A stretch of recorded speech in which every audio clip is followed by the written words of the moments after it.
Any words of encouragement for Berkey today? Good luck, Matt. Remember that you can't lose what you don't put in the middle, but you can't win much either. And I knocked you out poker last time. We didn't Guys, play. we can just get up right here for national anthem. Why are you taking it right now?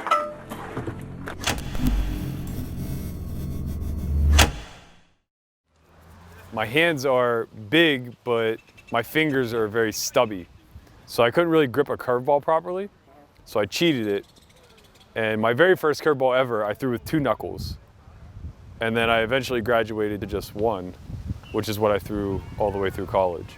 By the time I was a senior in high school, I threw a really nasty slider. It would act something between like a slider and a cutter. But by the time I was in college, it was a full-blown slider. I could throw it 3 o'clock to 9 o'clock, sweeping across the plate. The circle change is the most common. There are 2 ways to throw it. You can fade into it and get like that downward break, or you can like snap your wrist like you're closing Venetian blinds. So actually, same thing as a curveball, I kind of out of necessity developed my own. And what I did is I just took a 2-seamer grip, widened it, almost like a splitter, but I didn't bury the ball at all. It was like super loose like an egg. And then from there, I just took a fade approach.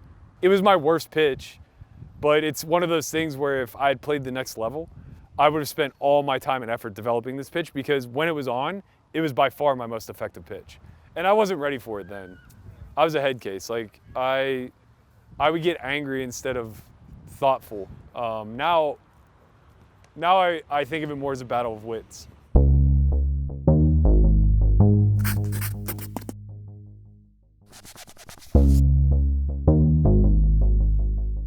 So I wanted to be a professional poker player pretty much as soon as I started playing poker. You know, I envied these guys, the Doyle Brunsons and the Phil Hellmuths.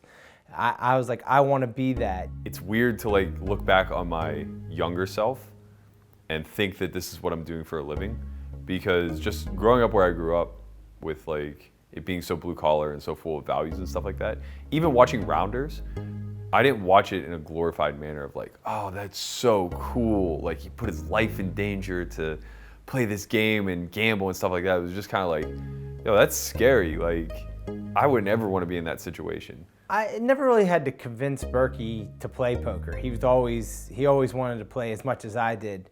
But I think playing for a living was what he was a little hesitant at first. The game was really fucking easy in the first 5 years of it. We used to play a game in Silver Creek, New York, that was a $1 blind game, $40 maximum buy-in. On top of that, they were taking a $3 rake and $1 for the bad beat. So they were taking $4 a hand, which means that every orbit they deal, we were playing 10-handed at the time, every orbit they deal, they're taking 1 buy-in off the table. Brian and I must have beat that game for $2,000 or $3,000 a piece. It's impossible. It just seems impossible. But it's like everybody in that room was used to playing limit poker. So like if you got to the river and you only had $6 left and there was $80 in the pot, that $6 would earn a fold. Nobody was of the impression that they had a strategy, right? You were good because you were naturally good. It's the same thing as a kid when you're an athlete. You don't understand why you're good at baseball, you're just good at baseball. This is my high school baseball field. Obviously we're in a small town, so these things have to be off campus. When you're younger, you don't learn to pitch because you're just better than everybody else. So you just throw. My sophomore year, I wasn't even pitching yet. I was, in my opinion, one of the better defensive players out there, but I couldn't hit very well. I earned a starting role, ended up losing it to an upperclassman, never got it back. Switched coaches going into junior year, and I basically hit really well and was the first arm out of the pen. And then senior year, I was first team all conference as a pitcher. But even still, both my coaches said, like, you know, if you have any shot at this thing, it's going to be because you develop your hitting skills better and you catch on as a first baseman somewhere. Really? Yeah. So, like, you know, I don't think anybody really had any faith that I was going to play at the next level. He was convinced he was going to play professional baseball. And, you know, that's just how Berkey is. He believes in himself. And he was going to do everything he could to play. You couldn't have told him that he was going to do anything else at that point, I don't think. Actually, I don't think you could have told him he was going to do anything else 5 years ago, so. I didn't get recruited. I kind of expected that to happen, and I blamed it on the fact that I was from a small town, but I wasn't good enough to be recruited. I ultimately settled in Allegheny. They're D3, and in my head, I'm like doing myself a disservice even being at this low of a level. Like, yeah, you're D1 talent, but they just don't know yet. So like, go to this school, kind of prove yourself, and then you'll get discovered. And then like a year later, I'm cut. All right, Berkey. Roll it, don't aim it. I was a fucking mess. I've never been more uncertain and more sad to see something come to a conclusion. Oh, let's go, Juan. Right now. Focus up. Come on, kid. It was kind of like you're wild and you throw kind of hard, but you're not a pitcher, you're just a thrower.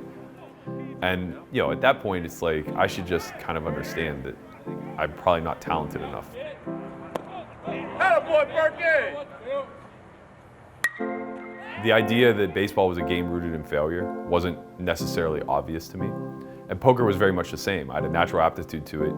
And even though the low moments hurt, you were able to just shrug them off because you knew another high was around the corner. It became very clear about 2 years into college that I was never going to finish because all I could think about was poker. I'd be sitting in class and I'd be reviewing hands in my head. Yeah, I was obsessed. I mean, it was like one of those kind of defining moments where I was going to either be done with baseball for the rest of my life and sulk, or I was just going to reach out to every coach I was ever in contact with and see if they had a spot for a lefty. And Gannon was right up the road. It was a 20-minute drive from college, so it was easy for me to access and go visit and talk to the coaches. I specifically remember talking to him on the phone, and I'm like, oh man, I'm playing poker like 2-3 nights a week. I said, have you been playing? And he goes, no, I haven't played for months. I didn't want to gamble. There were a lot of other places I could have went. I could have went down south. I could have done more intelligent things, but I was young and I was scared and didn't want to gamble on trying to walk onto a team that was already full. So I just took the solidified spot. I worked hard. They pulled me in for a coaches meeting right before we went to spring training, just so we could define all of our roles. And he said, you're gonna be one of my first arms out of the pen. You're gonna get some spot starts here and there. Just know that you're gonna have a big role in this team. I ended up getting like votes for captaincy as a transfer. Looks good. Good slide step. Sexy. Good slide step. Sexy. That's a sexy curveball. Excellent pitch. Berkey, 0-2, you on him, you on him. Listen to that crowd get behind Berkey. Yeah, Berkey. Bravo, yeah, Berkey. Get in Berkey. there. They really love Berkey here. 100% movement. I was like sneaky fast. I didn't throw all that hard. I threw like low 80s. And I just had a big chip on my shoulder kind of attitude. So I had no problems just coming in every single pitch. But yeah, control was an issue. The running joke was that like I may as well start every batter 3-2. I think I'm like 5th all time at my college in strikeouts, but I'm probably top 5 also in walks.